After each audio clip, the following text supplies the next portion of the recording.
अरे करबै Nokia mobile से फोन सजना, करबै नोकिया मोबाइल से फोन सजना।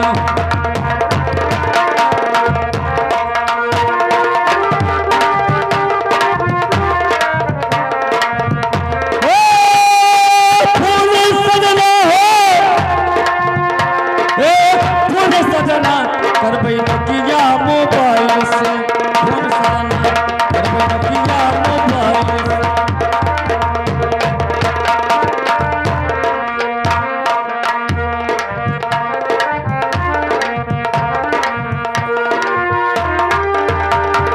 जी हाँ दोस्तों, ये है द्वारपाल।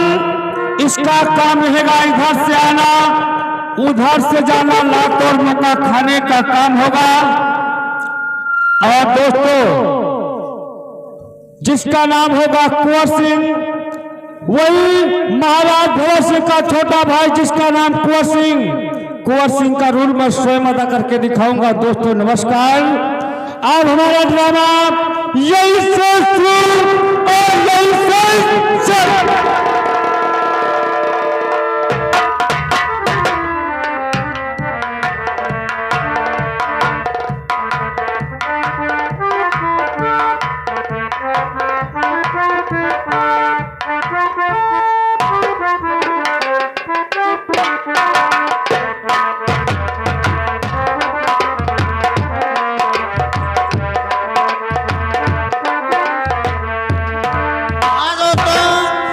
ये डाकुओं का अड्डा है।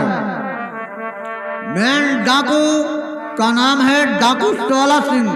ये उन्हीं का अड्डा है, इन्हीं से हमारा कार्यक्रम शुरू होगा।